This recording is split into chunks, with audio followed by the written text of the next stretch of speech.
তোমার আমি দায়িত্ব দিলাম যে সুন্দর ভদ্র নম্র একটা মেয়ে আমার বিয়ে করাই দাও, কোনো সমস্যা নাই।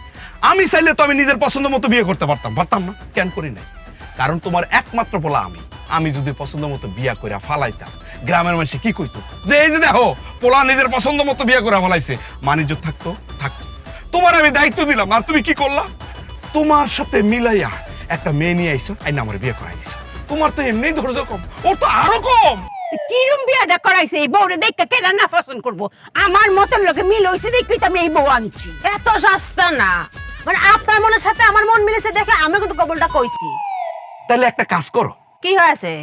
দুইজনে মিললা সংসারটা করো, মাঝখান থেকে দুইজনে আমার গায়েব করে দাও। দাঁড়াও, বেশি কথা কয় না, অনেকক্ষণ ধরে শুনতেছি কিন্তু কতছে খালি ধৈর্য কম। আমার এত ধৈর্য কম না।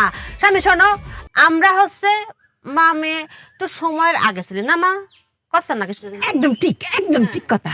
পুত্রে যে কাজ মাইসে 1 ঘন্টা লাগায় করে আমরা 5 মিনিটে করে লাই। আমরা হইছি গা বউ গড়ির কাদার আগে যাই, গড়ির কাদার পিছে যাই না। ঠিক কথা কইছি না? ঘড়ির কাটা আমাকে পিছে যায়, বুঝছাও? তুমগো দুইজনের কথা শুন না আমার প্রেসার হাই হয়ে গেছে। ঘরে যদি কোনো সুক্কা টক্কা থাকে, কাঁচা আম থাকে, কাইটটা লই আইও। আমি বইলাম এই জায়গাটার মধ্যে। আল্লাহ রে আল্লাহ, মানুষ বলে এত ধৈর্য কম হয়। আম্মা আসেন তো।